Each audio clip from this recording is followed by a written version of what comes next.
अस्सलाम वालेकुम। लो भाई, हड़ताल क्लब मेरा मतलब है शाहीन क्लब में आज मेरे साथ हैं परवीन बाजी, शाहिदा बाजी और सिद्धू भाई। और भाई हमसे ये मत पूछना कि कैसे मिजाज हैं।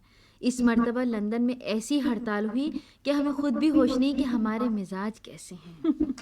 अरे भाई, इस हड़ताल में हुआ ये कि ज़मीन के नीचे और ऊपर चलने वाली सारी रेलगाड़ियां बंद हो गईं। बस उसके बाद जिसको जो सवारी हाथ लगी वो उस पे बैठ काम पर रवाना हो गया। कारें तो यहाँ बहुत से लोगों के पास हैं, मगर लोग काम पर जाने के लिए अपनी कारों पर सफ़र ज़रा कम ही करते हैं, क्योंकि अगर हर शख्स दफ्तरी और कारोबारी इलाके में अपनी एक एक कार लेकर आ जाए तो फिर वहाँ दिल धड़ने को जगह ना बचे। लेकिन इस हड़ताल में लोगों को मजबूरन अपनी कारें निकालनी पड़ी। नई पुरानी, साफ मैली, अच्छी बुरी, खटारा छकड़ा, जिसके पास जैसी भी कार थी उसने निकाली और काम पर चल पड़ा। नतीजा ये हुआ कि सड़कें कारों से भर गईं। जो रास्ता 15 मिनट में तय हो जाता था वो 1.5 और 2 घंटे में पूरा हुआ। कितनी ही कारों के इंजन फेल हो गए और बसों में बैठे हुए मुसाफिरों ने तंग आकर बसों से उतरकर पैदल चलना शुरू कर दिया, और यह हकीकत है कि वो अपनी अपनी बसों से पहले अपनी मंजिल पहुंच गए। हजारों लोगों ने अपनी मोटरसाइकिलें, स्कूटर और बाइसिकल निकाल ली और जैसे भी बना काम पर पहुंच गए। और यही लोग मज़े में रहे। सड़कों पे जहाँ कहीं ट्रैफिक रुका, ये लोग मोटर गाड़ियों के दरमियान से निकलते चले गए और कारों से आगे निकल गए। कितने ही लोग जिन्हें पैदल चलने का या जॉगिंग का शौक है वो 10-10, 12-12 मील पैदल चलकर और दौड़कर अपने काम पर पहुंचे। बाज़ लोगों ने अपने जूतों के नीचे पहियों के स्केट्स बांध लिए और रवाना हो गए। कुछ लोग घोड़ों पर बैठकर काम पर गए, और जिनके पास हेलीकॉप्टर हैं वो उड़कर दफ्तर पहुंचे। और यही नहीं, बहुत से लोगों ने अपनी कश्तियां निकाली और दरिया के रास्ते सफ़र किया। सिद्धू भाई, आप बताइए, आप किस तरह दफ्तर आए? अब्बा हुजूर के ज़माने की कार पर या फटफटी पर, बाइसिकल पर या कश्ती पर, घोड़े पर या हेलीकॉप्टर पर? अरे साहब, 2 बासों पर। जी? जी हाँ, 2 बासों पर। मैं 2 बासों पर चलता हुआ घर से बुश हाउस तक आया। 2 बांसों पर यानी? जी हाँ, आप बिल्कुल ठीक समझे। सिद्धू भाई, सच बताइए। बिल्कुल सच बता रहा हूँ। वैसे तो भाई मजाक नहीं कीजिए। अरे साहब, मैंने कभी पहले मजाक किया जो आज करूँगा? सिद्धू भाई, वाकई? जी हाँ विधि भाई, वाकई। यानी आपने 2 लंबे लंबे बांसों पर ऊपर की तरफ 2 पायदान लगाए, उन पर पैर टिकाए, बांसों के सिरों को हाथों में पकड़ा और खट खट करते बड़े बड़े डग भरते चल पड़े। जी हाँ, बिल्कुल ठीक तस्वीर खींची है आपने। मगर सिद्धू भाई, आपने ये करतब कहाँ से सीखा? अरे साहब, उसका भी बड़ा दिलचस्प वाक़या है। नहीं, देखिए, वाकया तो हम फिर कभी सुनेंगे। आप तो हमें ये बताइए कि लंबे लंबे बांसों में चलना आपने कहाँ से सीखा? अरे साहब, एक दफ़ा बेरोज़गारी ने बहुत सताया तो मुझे एक सर्कस में मुलाजिमत करनी पड़ी। सिद्धू भाई, अल्लाह हमें इसका वाकया सुना दीजिए। नहीं, हरगिज़ नहीं। देखिए, अच्छी खासी बात हड़ताल की हो रही थी, उसमें ये सर्कस कहाँ से टपक पड़ा? सिद्धू भाई, आप तो हमें ये बताइए कि आप घर से यहाँ बुश हाउस तक कैसे पहुँचे? बेहतर है, मगर क्या मुझे ये कहने की इजाज़त है कि उसका भी बड़ा दिलचस्प वाक़या है? हमें भी सुनाइए। तो सुनिए, मेरे मकान से बुश हाउस पूरे 12 मील दूर है। अगर मैं अपनी कार में बैठकर आता तो यही कोई 12 घंटे लगते। दूसरी तमाम सवारियां सड़कों पर रेंग रेंग कर चल रही थीं। मैंने सोचा कि काश मेरे पास कोई ऐसी गाड़ी हो जो इन सब के ऊपर से फलांगती चली जाए। मगर ऐसी तो कोई गाड़ी आज तक ईजाद ही नहीं हुई। यही सोचकर मैं हिम्मत हार गया। मैंने फैसला किया कि मैं बुश हाउस नहीं जाऊंगा, बल्कि घर पर ही बैठूंगा। बस फिर वक्त गुजारने के लिए मैंने अपना पुराना एल्बम निकाला और अपनी पुरानी पुरानी तस्वीरें देखने लगा। अचानक मेरी नज़र एक तस्वीर पर पड़ी। ये मेरी सर्कस की मुलाजमत के ज़माने की तस्वीर थी। मैं 2 ऊंचे बांसों की मदद से चलने और लंबे लंबे ढक भरने के करतब दिखा रहा था, और बच्चे खुश होकर तालियां बजा रहे थे। बस तो फौरन आपको ख्याल आया होगा कि क्यों ना 2 बांसों पर पायदान लगाऊं और 12 फीट की ऊंचाई पर चलता हुआ, लंबे लंबे डग भरता हुआ और तमाम रुकावटों को फलांगता हुआ बुश हाउस की तरफ रवाना हो जाऊं। कितनी समझदारी की बातें करते हैं आप परवीन बाजी। आप इंसान हैं, या लोबोंगू लतीकी। मगर सिद्धू भाई ये बताइए कि जब आप घर से चले होंगे तो 12-12 फीट ऊंचे बांसों पर आप चढ़े कैसे होंगे? बहुत आसान है। मैंने घर की ऊपर वाली मंजिल की खिड़की खोली, 2 बांसों को खिड़की से लगाकर खड़ा किया, खुद ऊपर गया, खिड़की के रास्ते बाहर निकला और दोनों बांसों पर पैर जमाकर रवाना हो गया। अरे अल्लाह, बड़ा मजा आया होगा सिद्धू भाई। मुझसे ज्यादा उन बच्चों को मजा आया जो सुबह सुबह स्कूल जा रहे थे। वो गर्दनें उठा उठाकर मुझे देखने लगे और तालियां बजाने लगे। तो इस तरह आए आप बुश हाउस? जी हाँ, मैं सिर्फ 1 घंटे में यहाँ पहुँच गया। बड़ी बड़ी चमकदार कारें ट्रैफिक के सिग्नल पर खड़ी रहीं और मैं बड़े इत्मीनान से उन्हें भगालता चला आया। 1 घंटे तक ऊंचे बांसों पर चलते चलते आप बोर नहीं हुए? हरगिज नहीं। तो फिर आप सारे रास्ते क्या करते रहे? अरे साहब, रास्ते में जितनी 2 मंजिला बसें मिली, उनकी ऊपर वाली मंजिल में बैठे हुए मुसाफिरों से बातें करता रहा। सिद्धू भाई वो कैसे? मैं बस के बराबर बराबर चलता रहा। मुसाफिर खिड़कियों से मुंह निकालकर मुझसे बातें करते रहे। क्या बातें कर रहे थे वो? कह रहे थे कि इस बुढ़ापे में ये हाल है तो जवानी में बादलों पर चला करते होंगे। और क्या कह रहे थे? एक बस के मुसाफिर ने कहा कि आपके पास दियासलाई होगी? मैंने कहा कि हाँ है। माचिस की डिबिया मेरी जेब में रखी है, मगर मैं उसे निकाल नहीं सकता, क्योंकि अगर माचिस निकालने के लिए मैंने बांस को हाथ से छोड़ा तो मैं गिर पड़ूंगा। फिर क्या हुआ? वो बोला कि जरा बस के करीब आ जाओ, मैं हाथ बढ़ाकर निकाल लूंगा। मैं बस के करीब हो गया।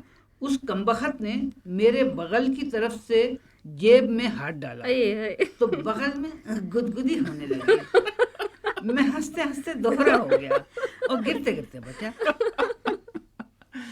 चलिए, ये तो जहाँ डबल डेकर बस रास्ते में आपको मिलती होगी वहाँ उसके मुसाफिरों से आप बातें कर लेते होंगे, मगर जहाँ कोई बस ना थी और आपको सिर्फ कारों की छतें नजर आ रही होंगी, वहाँ वक्त गुजारने के लिए आपने क्या किया? अरे साहब, मैं गुनगुनाने लगा और मैंने मुंह ही मुंह में फिल्मी गानों का फरमाइशी प्रोग्राम शुरू कर दिया। यानी आप 12-12 फीट ऊंचे 2 बांसों पर चढ़े फरमाइशी फिल्मी गाने गुनगुनाते चले जा रहे थे? जी हाँ परवीन बाजी, बिल्कुल यही मंजर था। अरे मुझे तो अहमद सरवर नौशाद, कुमकुम नौशाद, तरन्नुम नौशाद और वफा नौबहार याद आ गए। मगर सिद्धू भाई जरा हमें भी तो बताइए कि हड़ताल के इस फरमाइशी प्रोग्राम में किस किस्म के फिल्मी गाने सुनवाए जा रहे थे? तो सुनिए। हड़ताल में हमसे मिले तुम सजन, तुमसे मिले हम, हड़ताल में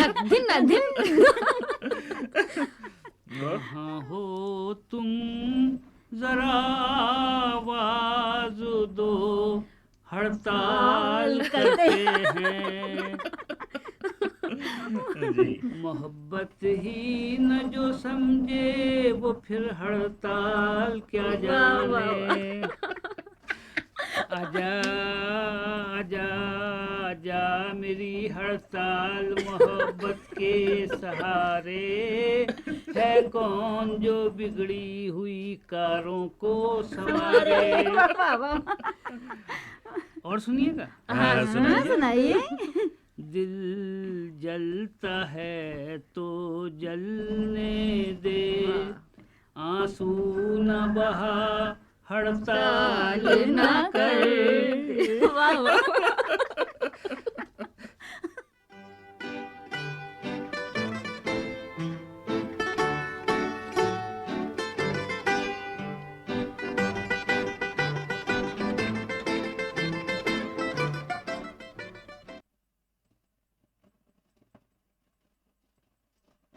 अच्छा भाई, थोड़ी देर बाद मैं अपने लखनऊ और पटने के सफ़र का कुछ अहवाल सुनाऊंगा, लेकिन पहले हमारे नन्हे मुन्ने सुनने वालों के लिए एक नज़्म और एक छोटी सी कहानी।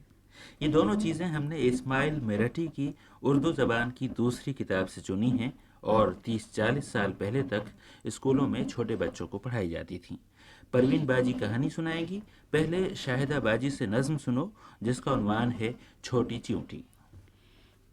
बड़ी आकला है बहुत दूर भी है कि फिक्र अपनी रोजी का तेरी तई है, इसी धुन में पहुंची कहीं की कहीं है, کبھی اپنے دھندے سے غافل نہیں ہے۔ ارے چھوٹی چیونٹی، تجھے آفرین ہے، نہیں کام سے شام تک تجھ کو فرصت، ذرا سی تو جاں اور اس پر یہ محنت، بہت جھیلتی ہے مشقت مصیبت، نہیں ہارتی پر کبھی اپنی ہمت۔ ارے چھوٹی چیونٹی، تجھے آفرین ہے، کبھی کام تو نے ادھورا نہ چھوڑا، کبھی تو نے تکلیف سے منہ نہ موڑا، بہت کام تو نے کیا تھوڑا تھوڑا، ذخیرہ یہ جاڑے کی خاطر ہے جوڑا۔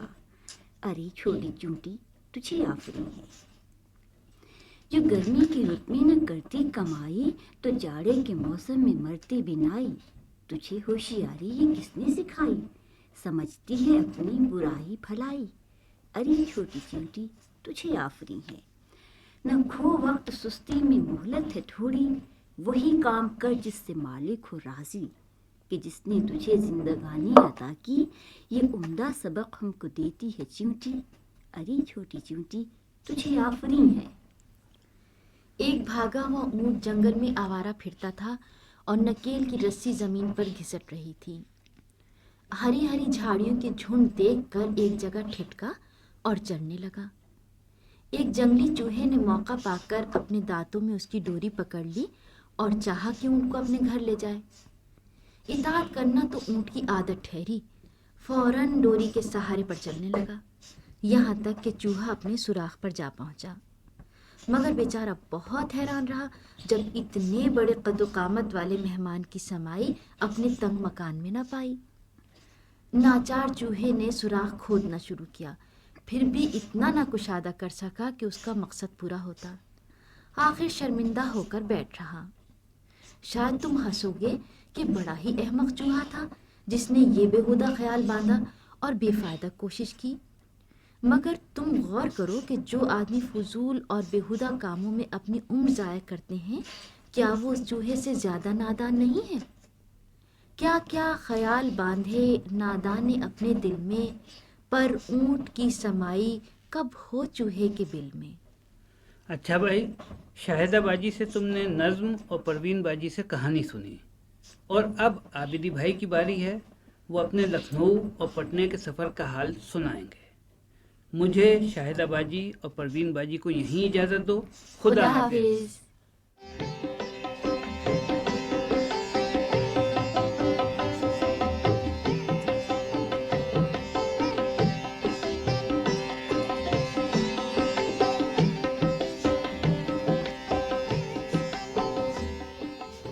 وقت گزرتا ہے تو شہر بدل ہی جاتے ہیں، مگر جیسا لکھنؤ بدلا ہے خدا کسی کو نہ بدلے۔ میں نے رکشہ والے سے پوچھا، ٹوریا گنج چلو گے؟ بولا، کہاں؟ وکٹوریا گنج؟ کیسا غضب ہے، اب لکھنؤ والے بھی ٹوریا گنج کو وکٹوریا گنج کہنے لگے۔ میں نے لکھنؤ میں صرف ایک دن گزارا، میرے بزرگوں نے یہاں پورے عمریں گزاری تھیں۔ اچھا ہوا کہ اب ان میں سے کوئی مجھ سے یہ پوچھنے کے لیے زندہ نہیں کہ کہو بیٹے تمہیں ہمارا شہر کیسا لگا۔ اب نہ وہ فصیلیں ہیں، نہ وہ محرابیں، نہ وہ چنی ہوئی آستینوں والے سفید براق کرتے، اور نہ وہ ڈیوڑیوں میں آتی جاتی ڈولیاں، نہ وہ شربت کے کٹورے، نہ وہ بالائی کے پیالے، نہ وہ دمکتی ہوئی صبح، نہ وہ مہکتی ہوئی شام کہ جسے اب شام اودھ کہیں تو گلی کے لڑکے پتھر ماریں۔ آج کا لکھنؤ انسانوں اور دکانوں سے پٹا پڑا ہے۔ کشادہ سڑکوں پر جہاں لوگ پھیل پھیل کر چلا کرتے تھے، اب وہاں کھوے سے کھوا چھلا کرتا ہے۔ لوگوں نے راہگیروں اور سواریوں پر ترس کھا کر ان کے آنے جانے کو ایک ذرا سا رستہ چھوڑ کر باقی ہر چپے پر دکانیں بنا لی ہیں۔ اب رہ گئیں وہ تنگ سڑکیں تو ان پر سائیکل رکشہ لہر در لہر اور موج در موج دوڑ رہے ہیں، اور کوئی ان کا راستہ نہیں روک سکتا سوائے اس بوڑھی بانجھ گائے کے جو سڑک کی مختار کل ہے۔ راستوں کے دونوں طرف غلاظت کے انبار، ادھڑی ہوئی سڑکیں جن کا کوئی چپا سیدھا نہیں، وہ دریچوں اور محرابوں والی گلابی گلابی عمارتیں اب ڈھہ گئی ہیں، اور ترتیب اور قرینے سے بے نیاز سیمنٹ کی بڑی بڑی عمارتیں سر اٹھا رہی ہیں۔ بیچ بیچ میں کہیں کوئی امام باڑہ نظر آ جاتا ہے یا کہیں کوئی مقبرہ، تو بلاخیز سمندر میں دلکش جزیرے کا گما ہوتا ہے۔ لکھنؤ کی آن بان گئی، ساتھ ہی وہ زندگی کے انداز بھی گئے۔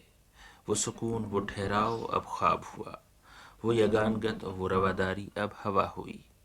جس شہر میں زیادہ سے زیادہ تشدد یوں ہوتا تھا کہ سمدھنوں کو پھولوں کی چھڑیوں سے اور موسم کے پھلوں سے مارا جاتا تھا، اور جس شہر میں جناب امیر کی قسم کھا کر کرولی بھونکنے کی دھمکی افسانوں کے سوا کہیں نہیں دی جاتی تھی، اب وہاں معاملات چھریوں سے اور گولیوں سے طے ہوتے ہیں۔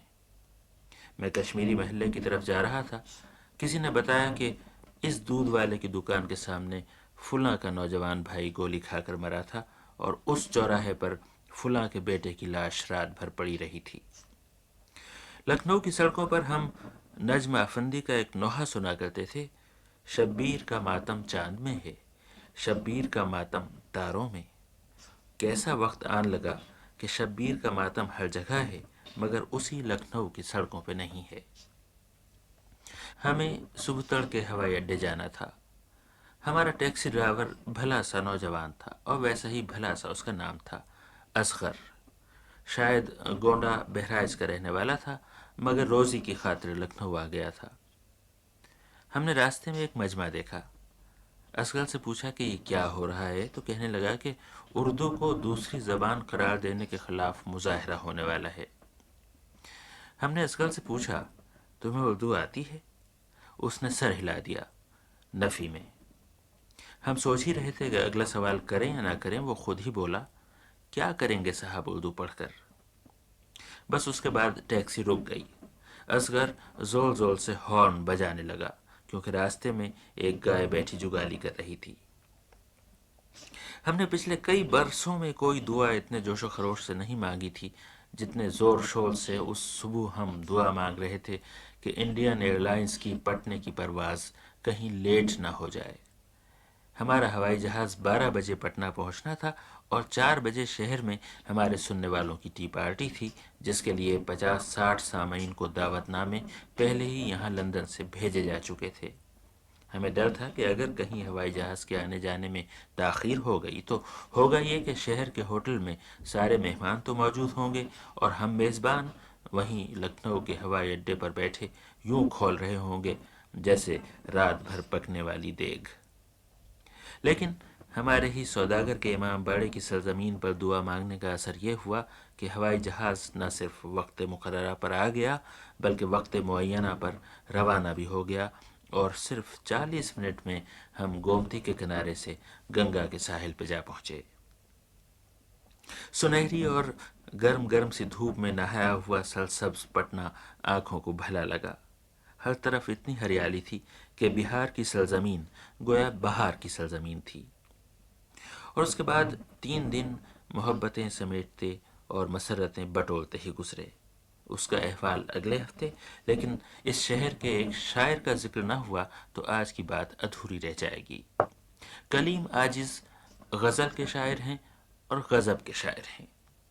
اساتذہ کی محبوبہ کا رنگ جدیدیت کی باریک اوڑھنی سے جھلکے تو ایسی غزل نظر آتی ہے جو ہم نے اس روز پٹنہ یونیورسٹی میں سنی۔ ڈاکٹر کلیم عاجز کے یہ شعر آپ کی نظر کرتا ہوں، البتہ رخصت کی اجازت کے ساتھ۔ جس دن کوئی غم مجھ پہ گزر جائے ہے پیارے، جس دن کوئی غم مجھ پہ گزر جائے ہے پیارے، چہرہ تیرا اس روز نکھر جائے ہے پیارے، جس دن کوئی غم مجھ پہ گزر جائے ہے پیارے، چہرہ تیرا اس روز نکھر جائے ہے پیارے، ایک گھر بھی سلامت نہیں اب شہر وفا میں، ایک گھر بھی سلامت نہیں اب شہر وفا میں، تو آگ لگانے کو کدھر جائے ہے پیارے، ایک گھر بھی سلامت نہیں اب شہر وفا میں، تو آگ لگانے کو کدھر جائے ہے پیارے، وہ بات ذرا سی، وہ بات ذرا سی جسے کہتے ہیں غم دل، وہ بات ذرا سی جسے کہتے ہیں غم دل، سمجھانے میں ایک عمر گزر جائے ہے پیارے، وہ بات ذرا سی جسے کہتے ہیں غم دل، سمجھانے میں ایک عمر گزر جائے ہے پیارے، ہر